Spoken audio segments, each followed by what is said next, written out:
Yeah. Okay. I'm going to do the sound too, and I'm going to turn it down a little bit. Hopefully it'll work. So you're going to go, if you know how to do this, guys, use your cell phone and go to this Kahoot.it, and you're going to put this number in, and it'll tell me right here how many of you have done it. So we know when it starts. And I'm going to, yay. And you can give yourself a superhero name or something different if you're into that kind of stuff. No pressure.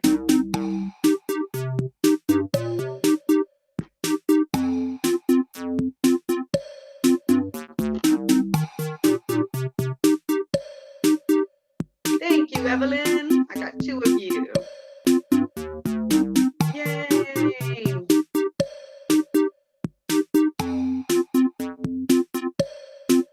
I know who Luna is. Okay, good. Emmanuel or Moo, do you know how many people I need to put on here? Is it 10 or? It looked like a few more of you jumped on, so I don't know what the total is. There should be 17. Okay, so let's, yeah, we're almost done. Because me, Dr. Janet, and then I'm sure Stella doesn't want to beat everybody and show how cool she is. I actually was looking through this and I didn't know half the answers, so it's a little embarrassing. Okay, I'm going to get started then, because this should be right. All right. Which of the following schools is not in the Ivy League? We literally just talked about this too. Yeah.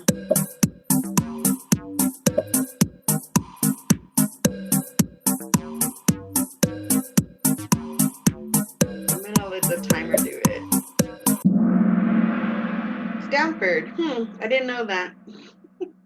They all look legit to me. Okay. Oh, Ashmina, you were paying attention. Good job. So the faster they answer, the more points they get. That's what you're trying to get done. What is the general location of all the Ivy League schools? Where are they located?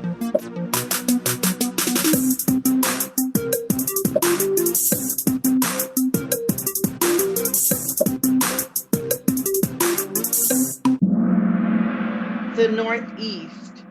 You said Rhode Island, so you were up there, right, Stella? Yes. So all of your colleges will be in the Northeast. Columbia is in New York. Harvard is in Boston. Princeton is in New Jersey. Brown is in Rhode Island. Cornell is in the middle of nowhere, New York, like in the forest. Dartmouth is in New Hampshire. I'm already missing 2 others that I can't think of. Oh, Penn is in Pennsylvania. And then I really didn't know Penn was one of them. So Penn is one of them. Yes. And look at the students. Is all the way in California. Oh, that's true. That's if true. you do want to go Ivy League, bring many thick coats because it will snow like crazy. Oh. Okay, so we got a new leader. Let's see. Next one. The Ivy League was originally formed to consist of schools with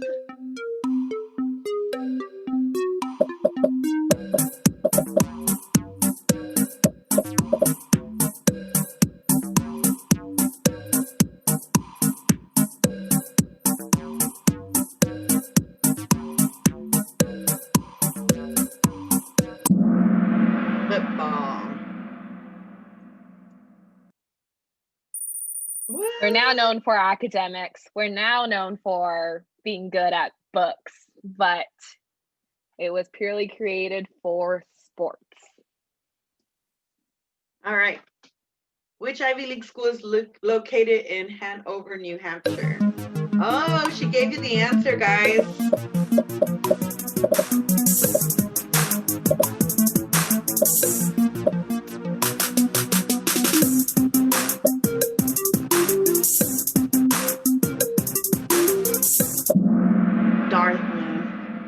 And it's a pretty small town, right, that it's located in?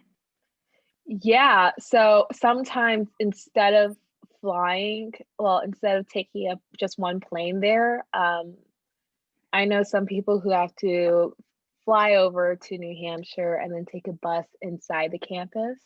Or for Cornell, they actually have a little like fighter jet that seats like 5 people that you have to hop on to go to that campus because it really is in the forest.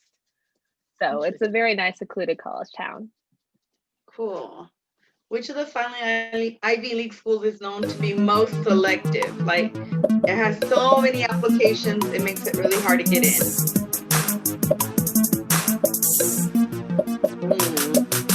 I think that know the answer to this one. Yeah. Harvard is hard.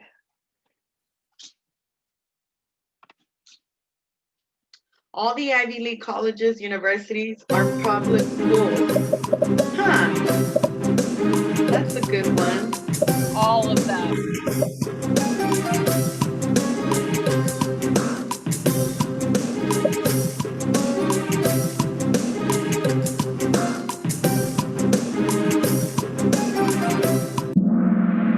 False. Which one is private? All of them are. They're all private?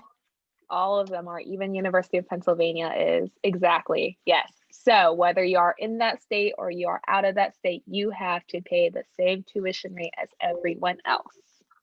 And I'll talk about tuition because Ivy League schools are not cheap. I'm still blown away. I thought University of Pennsylvania, I am still, okay, let's see. Let me double check on that right now. Our president is moving up. JFK is in the top 5. How did the 8 elite schools receive the name Ivy League? Oh.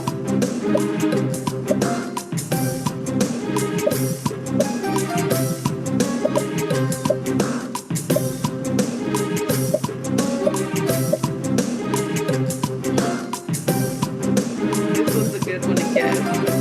I actually have no idea.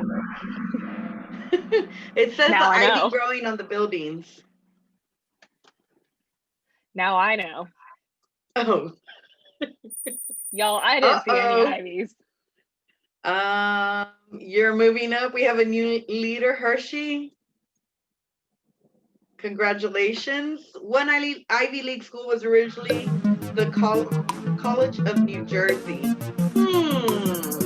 There is only one in New Jersey.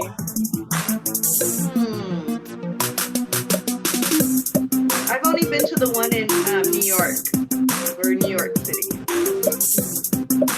because Ghostbusters was filmed there. Wow, Princeton. one Princeton. Cool.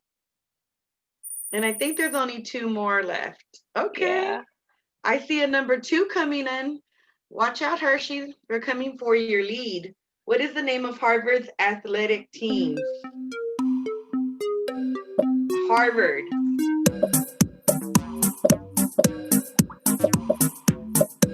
No idea.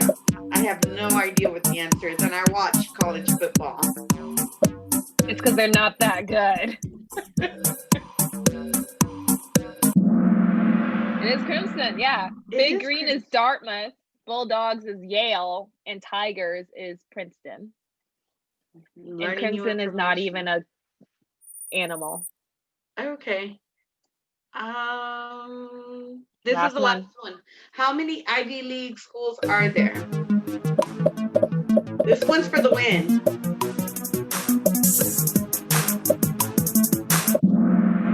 8, correct. All right, let's find out who our winner is. All right. Ray, is it Ray? Sarasota.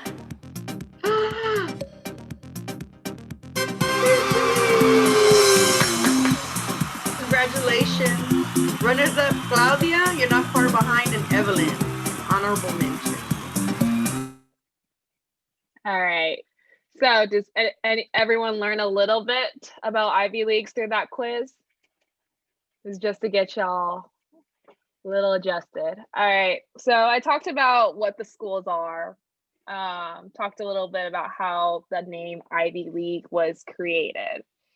Now let's talk about why you would want to go, why I'm even talking about it, and overall just why it's so well known. So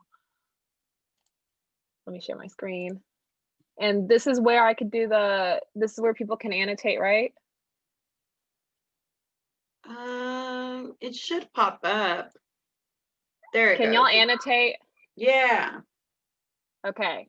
Don't look at the left-hand side. I don't know how to, oh, now I do. All right.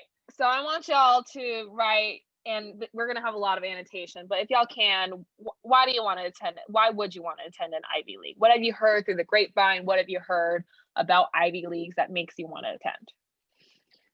So on the top where it says you are viewing Alan's screen, it says view options. You can press annotate and you can write here, but pick the text so you can type it in. So I put an example right now, even though it's not a big one. Hold on. Maybe I can make it bigger. Okay, there it goes. Do you see that? Yes. Very smart kids do go there. Anyone else? If y'all can't see it, Certain Jobs looks at the university you went to. Yes, 100%. That is how I got my job right now. Because of the good sport. Sports? Is that what I heard? Do you want to type it in the comments and I'll read it for you if you can't type in there?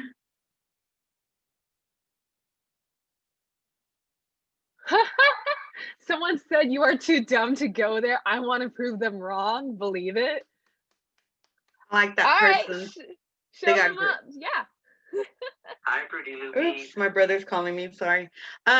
It's at the top where it says you are viewing Alan's screen. It says view options, and then you can click on annotate and you can annotate on there. Oh, so the schools Chromebooks, they don't let them annotate. We found that out in our last exploration when we tried to do the imposter artist game. Okay, let me type then, or Lupe, if you want to also help me. Yeah. So, do you want me to do the last one? Yeah. Okay. Anyone else? Business and law field. Yes, there are business and law fields. Wharton is one of the most famous business schools, and that is in University of Pennsylvania. Law, a lot of our past presidents and Supreme justices have graduated from Harvard Law as well as Yale Law. So yes, they are very well known for that. Show off, yes, 100% yes. My parents use that to show me off too, and yes. Harry Potter looking buildings. Yeah, for some of them, they're a little scary. Opportunities within the universities. Yes, yeah. So we can keep going from there, but y'all are all hitting a lot of the reasons why people decide to attend, to get better connections, 100%. And I'll go into each of these in depth as well onto the next one. So prove anyone who doubts me wrong. Oh my God, you guys really want like to some sort of like, you guys want to prove yourself or something, right? Do it. I mean, I had a friend who went to Brown just to prove one person wrong because I can experience something I never had. 100% true. Ivy League is definitely a new thing. All right, so let me go to the next slide. How do I got this, guys. Oh, get rid of dunks. I forget how to clear those. There it goes. Okay. I got it. All right, so you guys hit on a lot of the reasons why people decide to do Ivy League. Now, one of the most important ones that people always say is the name recognition. And I guarantee you this is true. Anybody in the world, If they know the internet, they know Ivy League. They know the 8 schools. If you just say, hey, I went to school at Harvard, they know exactly what that school is. And that school does give a lot of great, and that kind of clout gives a lot of great opportunities for jobs. I'm able to apply to jobs and get interviews because I have Brown on my resume, plain and simple. But of course, just because you went to an Ivy League does not mean that you're going to be successful in the job market. I also work with a lot of people who did not go to Ivy Leagues and who went to other schools as well. And they're some of the smartest people I've met. So an Ivy League does not guarantee you a successful career, but it does help. I'm going from the bottom up, so I'll continue to do that. Famous, successful alumni. Practically for every single school, I can name successful, famous alumni that you know about. The reason why I decided to go to Brown was 2 reasons. One, because there was a Chipotle next to the campus. No joke. I went to that Chipotle like every single week. And then number 2, because Emma Watson from Harry Potter. Y'all know Harry Potter? I hope y'all know Harry Potter. Emma Watson went there, and I really wanted to meet her. And I did not meet her. But those 2 were the reasons why I went. So famous and successful alumni. Lifelong Ivy League network. So job opportunities, if anyone goes to Ivy League, they get a lot of great job opportunities. And the reason why is because a lot of people working in that company also came from Ivy League. So you get that sort of relationship with those who already know your school, know what classes you took, know your community. You get those people already in the companies that you want to work for, like Google or Facebook or Microsoft or wherever. Those people are there. Availability of resources. So colleges get a lot of money. Harvard has one of the largest quote unquote endowments, which is where they have a lot of money to, I'm saying billions of dollars, to put into their programs. So they're allowed to put on more fancier theater productions. They're allowed to sponsor more trips, sponsor more research if you want to do any of those. They have a lot more money for a smaller amount of people, a lot of times. For example, your University of Texas at Austin is probably 30,000 people. My school, we're like 60,000 strong now. 60,000 per year or per? Correct. That's all the undergraduate, graduate, everybody. Okay, got it. Brown is 6,000, so a tenth of University of Austin's size. And so you get a lot of resources, you got a lot of money for a lot less people. So you got a lot of money to support each person. Friends from different backgrounds. If you go to a state school, from what I've seen, so correct me if I'm wrong, a lot of people in Texas go to UT or UTA or SMU. In the Ivy League schools, they all come from everywhere. Internationally, from 50 plus countries, from every single state, from every single socioeconomic background as well.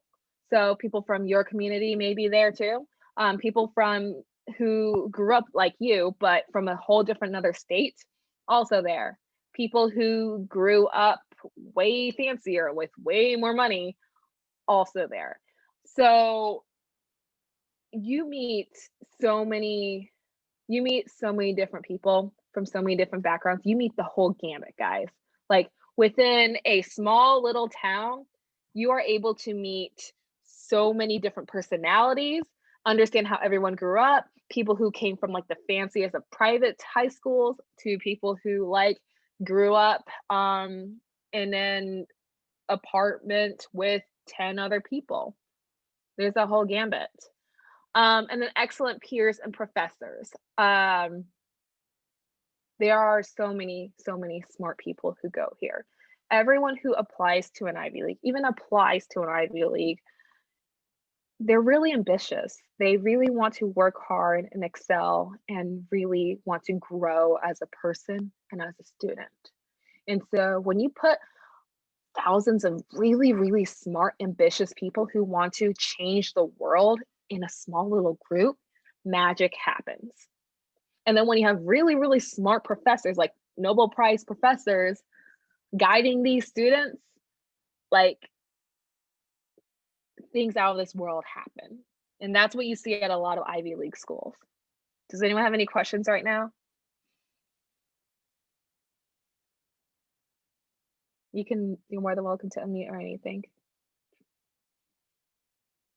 Okay, well, Lupe, thanks for talking with me. Well, I was gonna say two things. So like the friends from different backgrounds, I think it is important that you know that not every university is like that. So when you go visit these universities, I like to encourage my students to always go when the students aren't on campus, so that you can kind of see what it's like to be a student there. And the diversity is important. I went to a school that when, you know, a long time ago when I went to UT, I walked in and I had a lot of culture shock because it was the first time I was not, you know, the common person there. I went to Townview and it was a little bit of America, you know, and the world, because I went to school with people from all over the world. And somehow we ended up at Townview together. But when I went to UT, I had no idea what it was like to be at a predominantly white school. And I also didn't realize how much Spanish I speak on the daily, because I just asked somebody at Wendy's to pass me a napkin and he looked at me all weird. And I thought, what language did I ask him? And then I realized I asked him in Spanish. So, you know, like you realize a lot of yourself when you're in a different environment. And it is kind of important to start thinking about if that's going to be something that's going to be important when you pick your school. And then what she's saying about the professors, she's right. Like these people are the experts in that field. So even though I was taking an introduction to chemistry and I was a Mexican American Studies history major, it didn't matter. I needed to learn chemistry like a PhD bound student learns chemistry. So it just makes you, you know, kind of appreciate everything that they do. Because when I did get a professor that did not have a PhD, I could tell the difference in their ways of teaching. So yeah, those are my two cents. No, they're really good. Anyone else? I will say the friends is one of my favorite things about my experience in college. My best friends are currently, they're all over the world. One's in New York, one's in Chicago, another one is in California and was helping out with the Biden campaign, like was part of it. One person's currently in Europe, in London, studying as well, one in Denmark, all over the world. I saw a question just now asking about scholarships. Yes, I will get into that a little bit more as well. Does anyone have any questions so far other than that though? Okay. Can you talk about your Yeah. college? My college, like specifically Can you talk Brown? about your college application? My college application. Application, like what did you write in your essay? Okay. Let's see. So okay, I'm just gonna skip around then. I'm liking the way this is more, so ignore this. Okay, how do you become the best candidate applying to these? This was drilled into me since I was a little kid, but if you want to go into Ivy League school, you need to be well-rounded, period. They don't just care about your grades, they care about everything else about you. So the college application, they look at quite a few things, and those who get in excel at all, not just one or two, they excel at all. So it's a little intimidating. I'm not trying to scare you, but it is the best way that you can become a good candidate and really have a good chance in these schools is to show how passionate you are, whether it's about a specific extracurricular, whether it's about a specific topic. And let me go into depth on that. Good grades is the minimum. Good grades, good SAT score is if you hit a certain number or a certain level, you're good. They don't care about it if you get like a 1500 on your SAT score versus a 1510. It's not a big deal. They then look into your other areas. They look into your teacher's recommendations. They really care about that. There's a person who got into Dartmouth because his custodian wrote a recommendation letter about how he knew all the custodians' names and helped out with cleaning up around the classrooms. Like your character is shown, what people think of you is shown through those recommendation letters. So that's super important. Your counselor recommendations as well. Then they will also look into your activities, extracurricular activities, volunteering activities. They want to see what you care about. They want to see, do you have any, are you more interesting outside of school?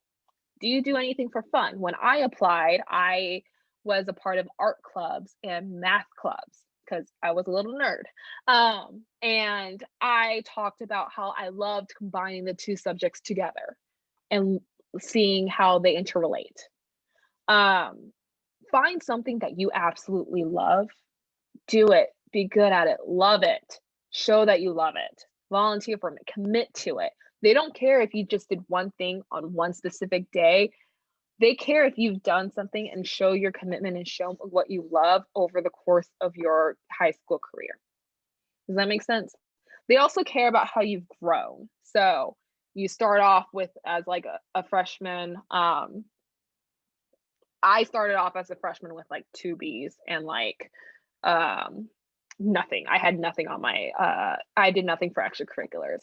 But then I grew what I did over time. I started joining more clubs. I started showing, hey, I really care about this. I started learning about what I love.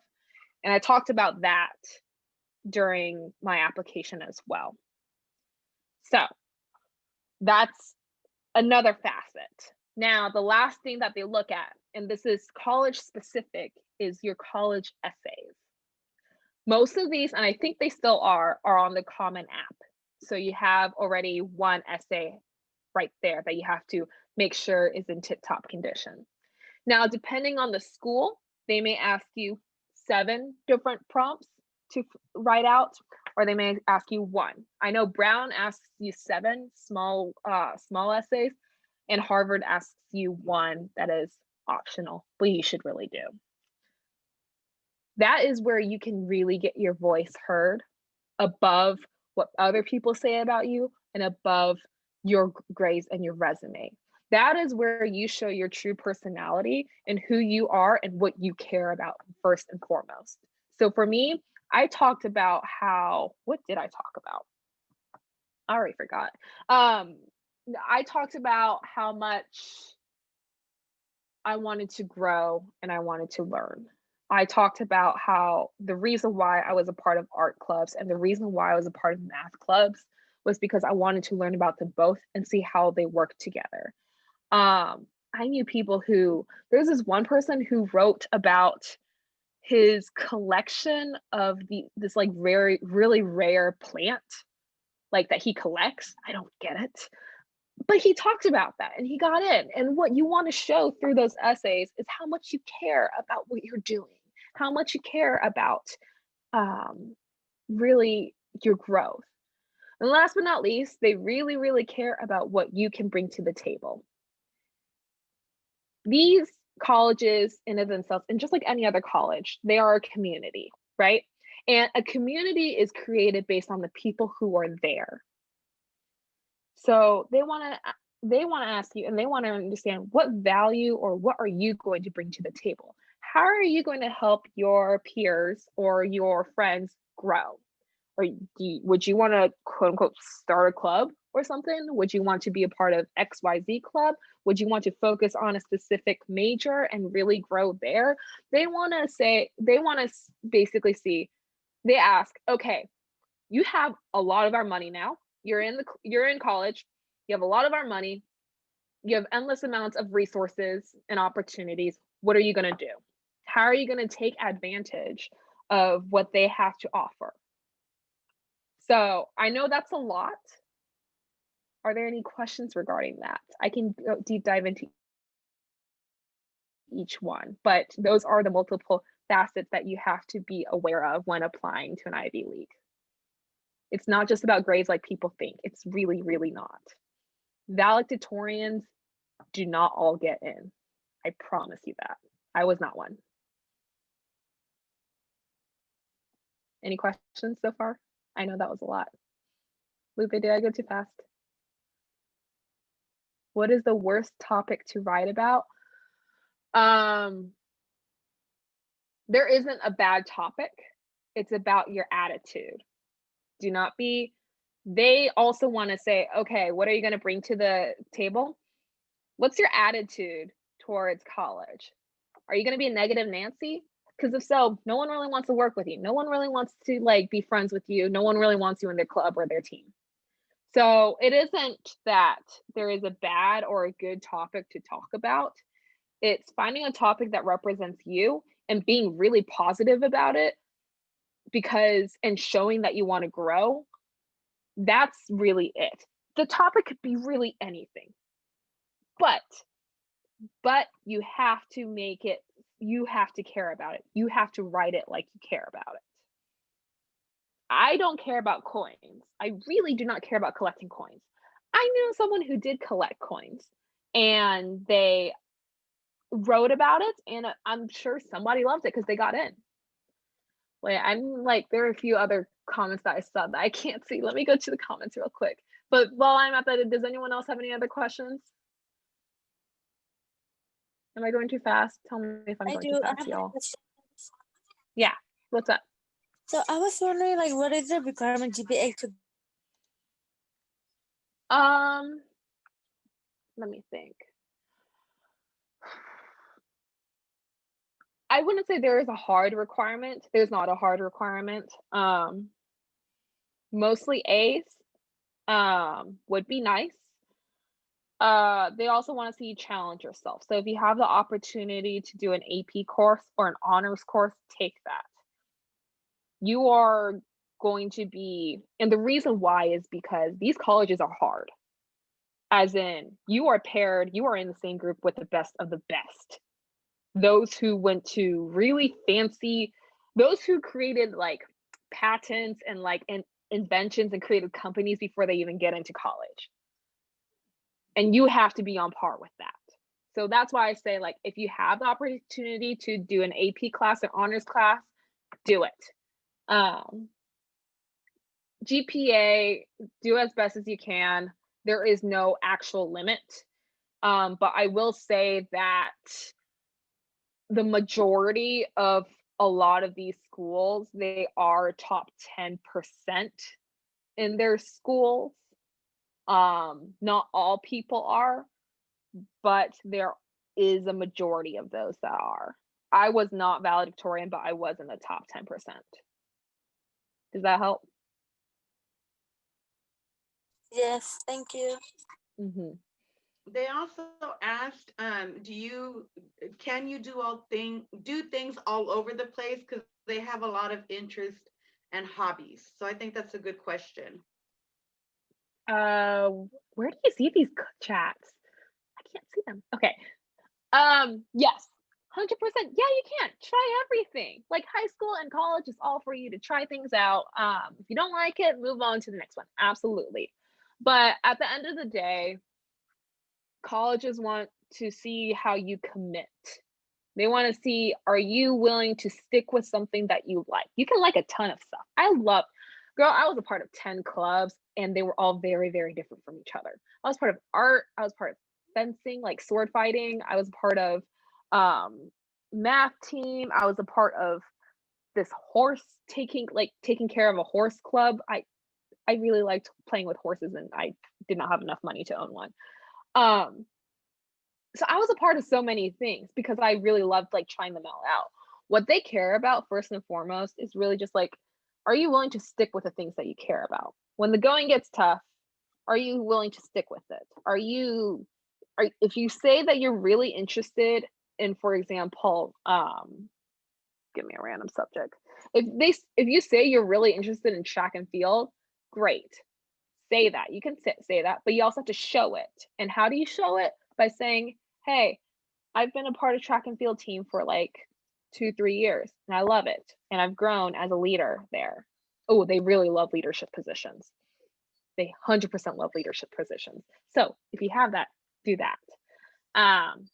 Other bonus is if you have it, awards. They also really like awards as well, to show how much you care and show how dedicated you are in your field. But at the end of the day, that's what they care about. They care if you are a leader. They care if you care about the subjects.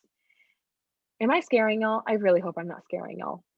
These people are actually really normal people. And if you do want to talk to other people apart from me, I do have a few other contacts and friends who also went through the Ivy League application process that they can talk about. Okay, I cannot see these chats. I'm so sorry. Oh, no, I see them. I see them. Yeah, okay, so let me go from the, I could read them to you. actually, yeah, let's do that. We're recording anyways. Yeah, how long and how well do they look at our resumes? How long and how well? They don't really look, if you have a pretty little resume, they don't really look at that. They look at the Common App. So fill out your Common App well. They look at that standard. And I So can help you do that. But to help the underclassmen, I do want to say that we take time, and it's on your to-do list eventually with your intern, to put your resume up on your CCP. And what the seniors, I noticed, have done is when we ask for volunteer work, when we ask for what activities they've done, what awards they got, it's all on this resume and CCP, and it makes my life and their life so much easier. Because this year we're not looking at SAT scores at many universities. So they're using your activities, your GPA, the classes you took as a determination if you get in or not. So that's actually a really good question. The next question, does activities you do in middle school count too, or is it just high school activities? just high school. Just high school. Sorry, middle school does not count. But you can use middle school to figure out what you like. But high school is really where it matters. Nowhere on the common application do you get to write about middle school. I'm sorry. Right. And I would also add to that your middle school habits determine your high school habits. So Yes. if you didn't do anything in middle school and you didn't like stand out, it kind of gets harder for you to do it in high school if you're a shy person. So challenge yourself, get outside your comfort zone in middle school. So when you go to high school, you can really shine. And then they're asking, what clubs would you recommend joining? Okay. Wait, on that note, real quick, I really didn't get out of my shell until high school, so it's still possible to. And it's about showing that through your essay and through your commitments. Like I said, they really care about your junior year most of all. They put the most emphasis on it. Okay, colleges, I would recommend joining. Truthfully, depends on your interest. Depends on if you're willing to stick it there or not. I tried to join the chess team. I hated it so much. I don't know chess, y'all, and I couldn't stick with it. So I don't recommend that. It's literally like if you are willing to stay after school in a room in another classroom for another 30 minutes, do that one. It does not matter what club that you are recommend joining. If there's nothing that you like, better yet, create a club. Actually, that gets you a lot of leadership points with these colleges. Create a club, be the president of your own club. You know, that shows how much you care about this one subject and how much you take initiative, which is really nice. That's actually a good idea. And Dr. Janet wants you guys to do that so that you can put that on your resume, because we do realize volunteer work is limited during COVID, and we don't want our juniors, sophomores, and freshmen to say, well, I didn't do anything because of COVID. No, take the initiative, start a club within Eagle Scholars, and we'll help you out. Okay, another question. How did you pay for Brown, and how does financial aid work with its like complexity? All right, let me go there. These are all the stats for a baseline tuition for all 8 schools. It's not cheap. And this isn't for all 4 years, guys. Like, it's per year. Does anyone know the average tuition for its public school or a state school like UT? It's like 10,000, right? No. Good guess, but no. Lupe, you probably know this better than I do. Well, so it's starting to be $12,000. If you're going to a UT, it's gone up to, I want to say, I don't even want to say, but I know it's $27,000 with your dorm and everything. So that to me is expensive. So I'm thinking their tuition's probably like So cheap. 15. Well, compared to this, yeah. That's why I love Texas. I'm a Texan, so I gotta say that. Oh my God, that's so cheap. Y'all, Mhm. this baseline tuition, these numbers that you're seeing, Or they don't only even your include classes. dorm. They don't include dorm. They don't include food. They don't include fun, extracurriculars. They don't include anything else but your classes that you take. That's it. So it is expensive. It is really, really, really expensive. They are all private schools. So if that shocks you, yes, if you're considering private versus public, Ivy League versus state schools, this is something that you should be aware of. I will have to be honest. I'm sorry, I don't mean to scare you with crisis. All right, so let me get to the good news. There is tuition aid for all of these schools. These schools all help out with financial aid themselves. They have their own, they're so rich that they have their own scholarships to help you out. And they are all need-based. So if your family earns less than $60,000 to $65,000, and if your assets are less than $100,000, your tuition is free. You don't have to pay a single cent, but probably like fun stuff when you get to go. For Dartmouth, if your family earns less than $100,000, you get to go for free. So there a lot of these, and also if your family does make more than $60,000 to $65,000, your tuition is not immediately $59,000 per year. It is, they will help you out tremendously. You'll probably only have to pay like $5,000 or like even way less per year. So their financial package is so nice for a lot of people. It's a lot of money, but they really help you out. And there are some wonderful other independent scholarships that love Ivy Leagues. Questbridge loves Ivy Leagues and will help you actually apply for them. Right, Lupe? Yeah, we had a person that was gonna do that, but we need to reschedule them. So this is a good promotional for Questbridge. If you are interested in Ivy League, we are gonna have somebody that's gonna talk about that who actually used Questbridge to pay for school. So to help that person get scholarships for school. So kind of like put that on your like your head should go, I need to go to that one if you really are looking at Ivy League. I know I see like a UCLA is your dream school. I was gonna say that too, like UCLA, USC, UT, we're all pretty you know, hard to get into. So when you look at this, please, please, please do not think I can't go there. What we're saying is have a plan. You know, if you're on free lunch, you probably are less than 60,000 a year. So I want to get you here and I want to help you pay. But if you don't take the AP classes, if you don't get involved, if you just do the basics, then it's hard for me to tell you, please live your dream. My job is to help you apply to college, any college, and I will do it. You will never hear me say don't apply. But I'm going to be real with you. If you didn't do those things, it's going to be hard to pay for it.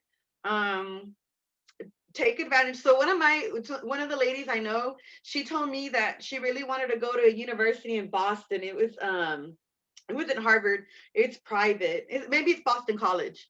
And because of her SAT scores, they flew her out there. They paid for it, right? And her family knew they were not going to pay for Boston College. So she actually sat on the plane, and just by fate, she sat next to a person that worked at Boston College, but he never told her.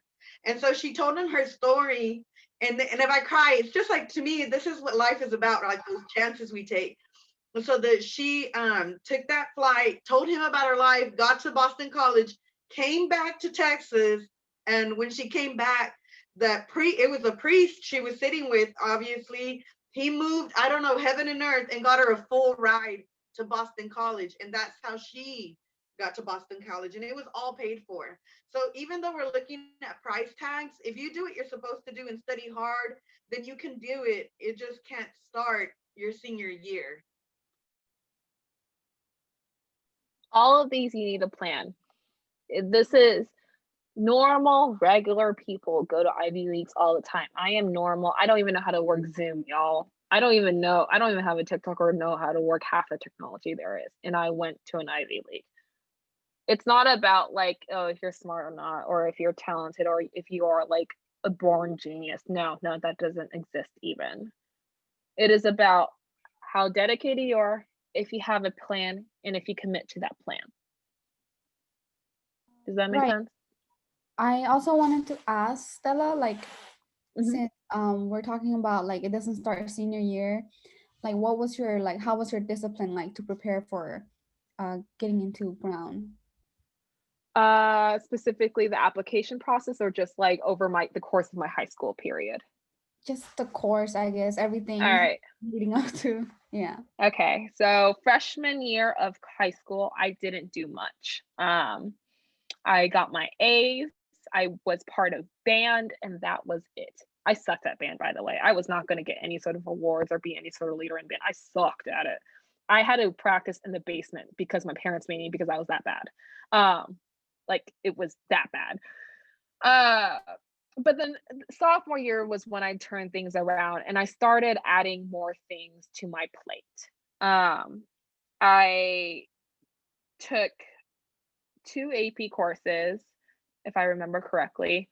Um, I I started attending art club and math club right there and then, and just was a member, just wanted to see how it was going to go. Let's see what there is. That year, I also tried the chess team. I also tried like 5 other things, and I was like, I hate all of y'all. So I only stuck with art and math. Junior year, I started adding fencing onto it because that's when my fencing team started, and I really, really enjoyed it, and I needed to work out. My mother told me I needed to work out. So I added that as well. And then I also joined like 2 other sort of honor clubs, or just like clubs there. And I really, really focused on my art. I knew that was something that I was good at, and that was something I really, really liked doing. And I didn't mind spending like hours out, like just painting. So I really, really focused on that. I submitted my works into competitions. I applied for like summer programs to see if I could get in to be a part of like the art group there. I really realized I really cared about that, and I could write that, and I could do that for my life. And then senior year, I pulled it all together. I talked about my journey when I was applying for college. I talked about how I found my haven and my passion in art, and how I loved incorporating math into it, seeing how they work together. I started formulating my story by looking at my past 3 years as a freshman, sophomore, and junior, seeing how my journey has been created, and created a story, or created my personal brand based on my 3-year journey. So that was the culmination from my freshman year to my senior year. I didn't start a club. I didn't join like all 15 like clubs and like had a leadership position and like won 50,000 awards freshman year. I didn't even do that senior year. But freshman year, I definitely didn't do that. I didn't know what I was doing. Sophomore year was when I started getting my act together slowly, like very, very slowly started getting my act together. And I quit band because I knew I hated it, and I was not good at it, and I didn't want to be good at it. And I found things that I really, really enjoyed.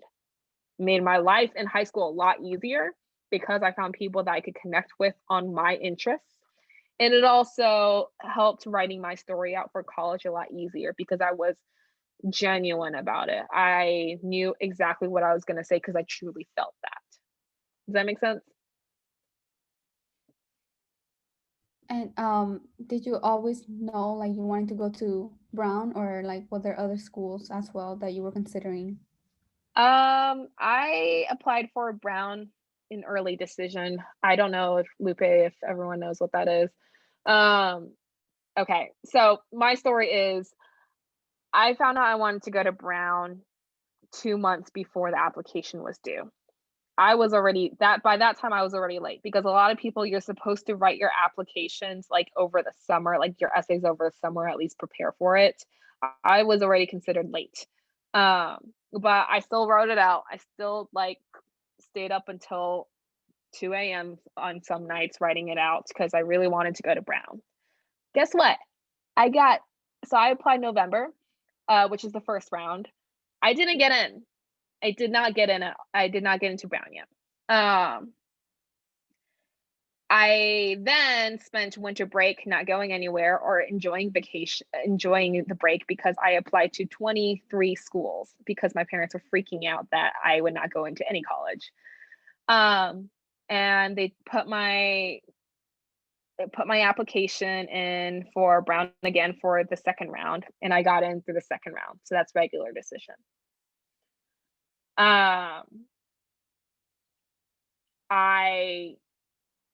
That's my whole journey with the application. I didn't know I wanted to go to Brown until 2 months beforehand. Before then, I knew that I wanted to go to Northwestern, which is in Chicago. And it is in Chicago. It's freezing. My sister goes there now. It's also a pretty good school, but it's not Ivy League. I also wanted to go to Yale. I knew I was not going to get into Yale though. Because when you look at the acceptance rates, those are the acceptance rates for all Ivy League schools. Harvard is the most selective.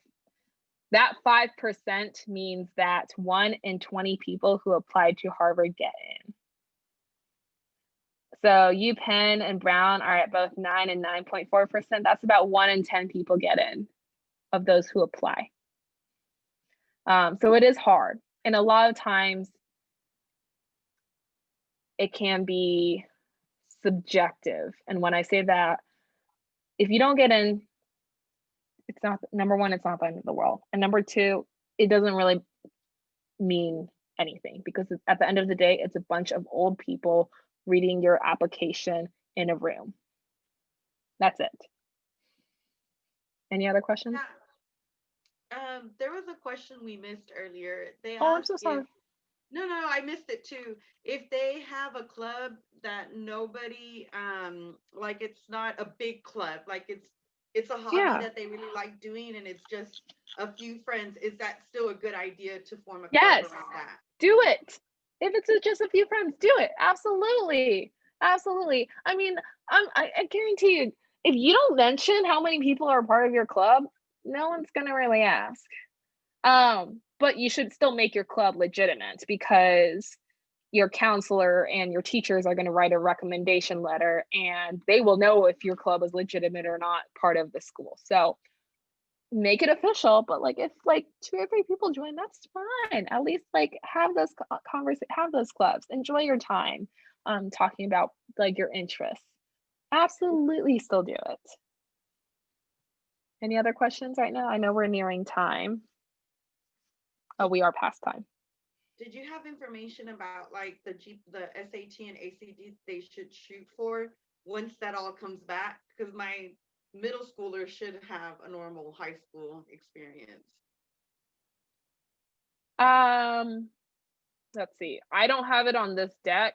But if you Google it through like US News as to what the average ACT or SAT score is, it should be there. I know that they typically like guideline is like 90% percentile is typically it. And it's like if you do well on your studies and if you get like you do well in your schoolwork, hopefully that translates to your SAT and ACT score. Mm-hmm. Does that help? Yeah, and we do have SAT preps that'll help them as well. Yes. And to that point, if you just like, I was below average in my SAT. I don't remember my exact score and it doesn't really matter now because that changed, but I was below average in my SAT, 100%. So, but I still applied and I still got in. Just because you get below average on an SAT or an ICT, it's not the end of the world. It's really not. They look at your entire application as one. Any other questions? If not right now, y'all, I was gonna go through this, but we definitely went in tangent. I have my contact information here. Text me. It will take me a little bit to get back to you for these days, given my workload. But text me, email me. If you want to go into a specific college or an Ivy League school, let me know. Let Miss Lupe know. Because I can probably connect you to somebody who went there or graduated from there, who has gone through this process. We can work with you to set a plan, and to create your story and fill out your application together. So let me know if you have any other questions. If not, we can conclude. No, thank you. I think I do. I really want to push you guys to dream big when you're seniors. I want to go, if UCLA is it, claim it now, we'll make it happen. And then we'll just be realistic and do like 2 or 3 other schools. So I'll ask you to pick 2 safe schools and your dream school and a reach school. And then we'll just go from there. The harder you work, the easier it is for you to get into these universities and then get the scholarship to make it happen. So thank you, Stella, for helping us out. Moo, is there anything else I'm missing before we get off the discovery? Yeah, did I miss any questions? No, I think that was it. Like our scholars today were really engaged and asking a lot of questions, which is really good because the sooner we start, the more we'll know and the more prepared we can be. So thank you, Stella, for sharing today. You've been really good. Oh, thank you. All right. I Well, learned- let me know if y'all need I anything. learned a lot, and I'm already in college, and I didn't know any of these things about Ivy League. So I learned a lot tonight. Good. Good. Thank you. All right. Well, y'all have a great night. Have a wonderful Thanksgiving next week. Take as much rest as you can. And I'll see y'all later. Thank you, Bye. Stella. All right. Bye, y'all.